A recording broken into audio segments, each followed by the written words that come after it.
po siya, pero ngayon hindi na po. Kasi sobra po kasi siyang matamura. Sinuportahan mo rin si... Oo, talaga. Sinuportahan ko siya. Binoto ko siya. Kahit tingnan nyo pa yung record ko, binoto ko po siya. Oh, may nagsasabi dito, bayaran daw kayo. Ay, hindi. Pusang loob ko to. Ito. Basahin mo. Kabahan ka na. Oh, kabahan ka na. Ako po. Hindi kami bayaran. Hindi kami bayaran. Tumupunta kami. Hindi bayaran. Hindi bayaran. Yes. Taga saan ka, ate?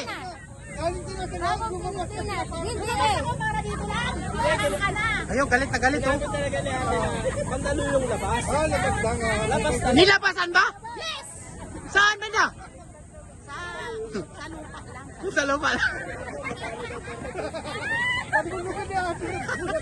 Pero huwag niyang kunin yung Davao kasi pangit naman yun na i-exil yung Pilipinas na, di ba may kanta? Eto, may tanong ako sa iyo. Papayag ka ba na ihiwalay ang Mindanao? Hindi.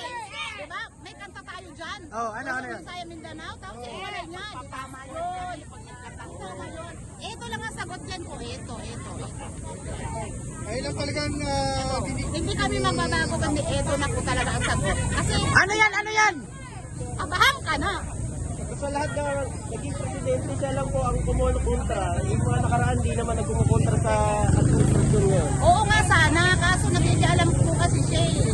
Hintayin niya lang muna kasi yung termino na bumaba si Bibing. Hindi yung sumasalisi siya. Ando na nga yung anak niya, pais na. Bakit hindi pa siya manahimik, di ba po? Hintayin niya munang bumaba. Hintayin mo yung tapos. Hindi kami papayag na papaalisin niya si Bibing. Take lang ang walang ganti. Ito na sagot ko. Kabahan ka na! Sagot ka! Ayan na.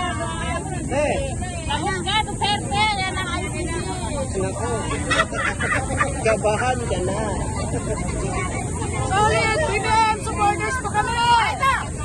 Ito ay! BBM! Yes! Sabay! Yes! Pusang loob po yan. Pusang loob lang daw, ha. Ayan, ha. Hindi bayaran yan. Walang bayad kami! Oh, sabay-sabay, ha. Hindi kami bayaran. Sabay-sabay. Hindi kami bayaran! 2 beses. Hindi kami bayaran! Pusang loob po namin ang pagpunta dito.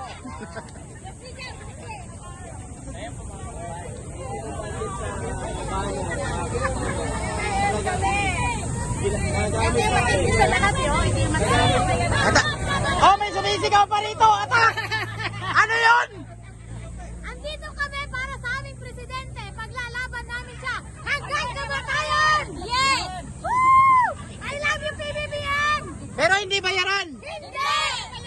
Wala! Voluntary kami dito! Yun lang po. I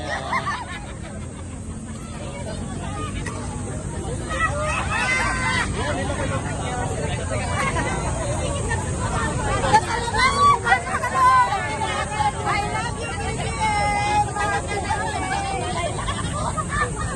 Grabe ang mga loyalista, nakakatuwa mga kababayan, no?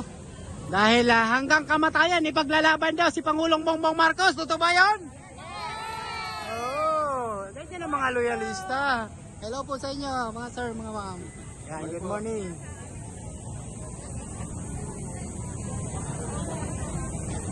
Oh, ayan na, daming mga loyalista ngayon. Nandito na sa Senate, mga idolo natin. Ay nagkaroon na ng lamat ang China at ang ating mga Pilipino. Dapat tayo, kung na mamagitan tayo, dapat pa rin natin isipin ang seguridad ng sambay ng Pilipino. So sa usaping seguridad na yan, hindi lang yan yung usapin ng West Philippine Sea. Ang usapin po dito, kaya kami nandito talaga, focus lang po tayo doon sa dapat na bumaba talaga ang ICC. Sir, Kasi ano po yung, di ba, kailan niyo po nalaman na magkakaroon ng rally dito para panawagan na papasukin ng ICC? kailan namin nalaman? Nalaman ko lamang po ito 2 days ago. 2 days ago. So, but our part, sabi ko nga, kung nalaman ko ito, 1 week pa na merong rally dito. Ako po mismo, mananawagan ng buong Pilipinas ng IBP pupunta po dito. So Kaya bakit sa May 17 meron pa tayo. Naliwasan muna tayo. So bakit po biglang-bigla bukod dun sa nalaman nyo 2 days ago na magkakaroon ng rally dito, bakit kayo po ay gali-gali din na nag-unite ng mga kasama ninyo, nanawagan kayo, sabi mo 1,000? Yung kami bilang mga leader ng isang bansa Pilipino, bilang representante ng boses ng mga ordinaryong Pilipino, kami nakakatingin, nakakaunawa dito sa usapin ng komunidad natin, sa usapin ng suliranin ng ating bansa. Alam natin yung hinagpis ng mga nawala ng karapatan kanilang pagkatao. Halos noon, during the Bloody Drug War, marami po noon na idamay. Halos noon, pagpupunta, ako, taga-bigya din ako, pupunta sa bahay, puntahan doon, halos takbuhan ng mga may dugo. So, ipagpalagay nyo na lang kung ano nangyari noon. Alam po namin noon, na-witnessan namin, natotoo po yung maraming nadamay na mga ordinaryong Pilipino. So kami ngayon, kung may nanawagan na katulad dito, kami mismo bilang alam namin ang sitwasyon, bilang nakita namin ang iba na nandyan, lumuluha, naalala nila ang Bloody Drug War, hindi pa nila nakakamit ang hustisya. So sa panawagan namin kay Pangulong Bongbong Marcos, tulungan nyo po ang ordinary mga Pilipino, panawagan namin dito sa Senado. Ilabas nyo na po, papasukin na po natin ang ICC. Ito lang po yung panahon para magkaroon ng isang katarungan, yung panawagan ng katarungan ng mga ordinaryong Pilipino na nadamay ng Bloody Drug War. Kailangan na po nilang makabit ang hustisya o kahit naman lang reparasyon. Kasi po mga tao na to, yung mga tao naghirap noon, ay pamilya na nadamay, nawalan sila ng ama, nawalan sila ng ina, nawalan sila ng kapatid, nawalan sila ng magulang. So sa panahon ngayon, kung si dating former President Duterte talaga, hindi siya natatakot. Ngayon, papanawagan namin sa International Criminal Court, sa Senate of the President, sa ating mga kinaukulan sa Senado, lahat ng membro sa Senado, lahat ng ating sa Kongreso, lalabas po kami, mananatili kami, nagkakaisang sambayan ng Pilipino. Ipapasukin na po natin ang ICC, papasukin na po natin ang tunay na hustisya para makamit ang tunay na kapayapaan at tunay na pagkakaisa. Habang hindi natin kasi nakikita o habang hindi natin ibinibigay sa tao kung ano yung nararapat na hustisya, hindi paulit-ulit yung mangyayari.